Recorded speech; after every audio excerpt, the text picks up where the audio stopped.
hari ini saya main lagi ke Pudak. Hari ini masih ditemenin Bang Toho. Percobaannya masih fisika.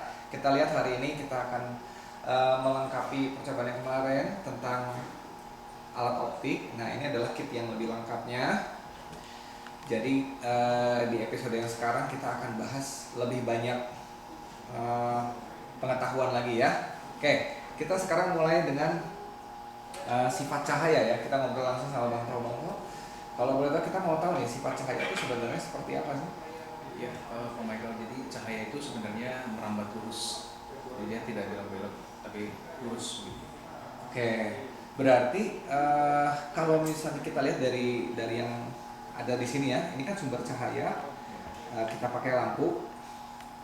Di sini kita lihat bahwa sinar itu menyebar, ya. Tapi mungkin ini karena sumber cahayanya yang bulat sehingga dia akhirnya menyebarkan si sinarnya ke segala arah.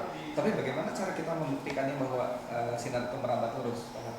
Oke, Pak Michael, jadi kita bisa lihat kalau cahayanya kita ambil sedikit saja, yang keluar sedikit saja, caranya kita halangi dengan celah celah tipis, maka kita bisa melihat sebenarnya ya akhirnya sinar yang keluar bentuknya lurus.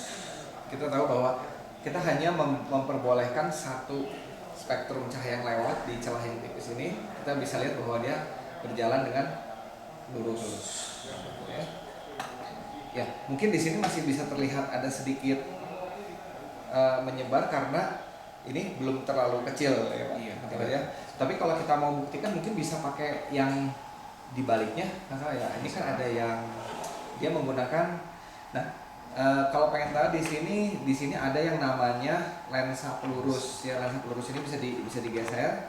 Seperti kita tahu ini menggunakan lensa cembung, karena lensa cembung itu sifatnya konvergen ya, mengumpulkan cahaya. Nah, ini setelah cahayanya dikumpulkan dan menjadi lurus, kita akan coba tutup lagi ya, apakah dia akan tetap lurus ataukah tetap menyebar gitu, setelah diluruskan. Oh, ternyata di sini tidak terjadi sebaran setelah ditutup. Memang spektrum cahaya itu sifatnya lurus. Nah, akhirnya percobaan kita hari ini berlanjut nih ke sifat cahaya itu kalau membentuk bayangan gimana nih Pak? Mungkin kita pakai yang menyebar lagi ya, si cahayanya yang sumber cahaya pada umumnya ya. Oke. Kita akan gunakan ini namanya kita sebut dengan bak plastik ya. Bak plastik ini adalah dibuat dari akrilik. Ada bagian yang dihalangi oleh kertas. Nah, mungkin disimpan seperti ini aja ya. Iya, betul. Oke. Nah, apa yang bisa kita pelajari nih Pak dari proses ini? Ya. Jadi karena cahaya merambat lurus, Pak Michael, jadi untuk bagian yang dihalangi oleh cahaya, persis bagian yang dihalangi oleh bak plastik itu dia tidak bisa dilewati cahaya. Ya, mungkin kita bisa lihat bahwa di antara yang dihalangi oleh bak plastik ini terlihat lebih gelap dan ini terjadi bayangan karena cahaya tidak lewat di situ. Ya, mungkin kita akan bahas di waktu yang lain tentang bahan transparan ya. Tapi kan kita lihat di sini ini bahannya tidak transparan, makanya akan menghalangi dan terbentuk bayangan di sini. Berarti sifat bayangan itu tidak bisa menembus benda yang solid ya, yang Cahaya tidak bisa tidak tembus cahaya. Jadi yang memiliki struktur yang lebih padat ya di ininya, di susunannya, sehingga dia akan membentuk bayangan. Nah, itulah proses terjadinya bayangan. Oke, mungkin kita lanjut aja yuk. Kalau proses terjadi bayangan di sini kitnya kita langsung ke sifat, ke tata surya aja mungkin Pak ya. boleh. Ya, oke. Nah, tata surya yang akan kita bicarakan hari ini adalah begini kali.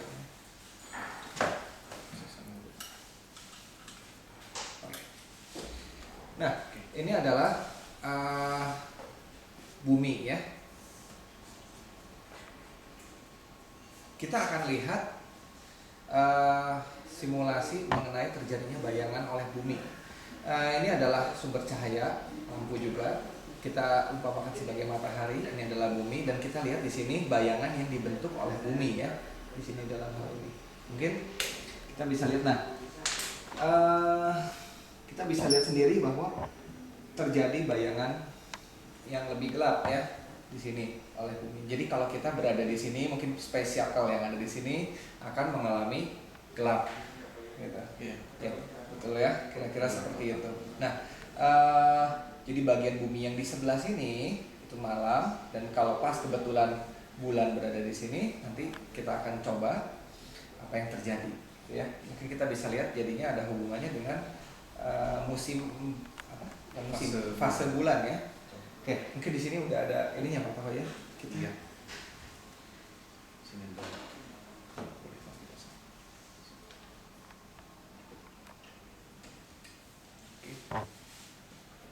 Oke, nah eh,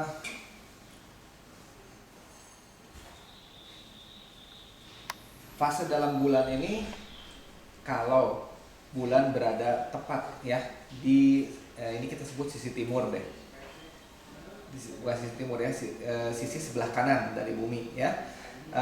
Orang-orang yang di sini akan melihat bulan itu cahayanya separuh ya. Kalau misal bulannya berada di di ini ya, di bayang-bayang bumi, maka bulannya akan mengalami gerhana ya, dia akan mengalami gerhana total. Nah, kalau misalnya dia sedikit saja berada di sini, ini yang kita lihat sebagai bulan sabit itu ya. Betul Pak. Berarti kalau mau bulan purnama, oh harus seperti ini mungkin ya. Bulan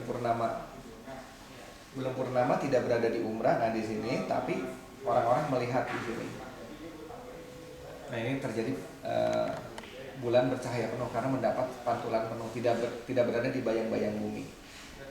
Jadi apa yang bisa disimpulkan dari percobaan ini, ternyata bayang-bayang bumi lah yang menyebabkan perbedaan dari bentuk bulan gitu Pak ya, karena sifat cahaya yang terhalang oleh bayang-bayang bumi.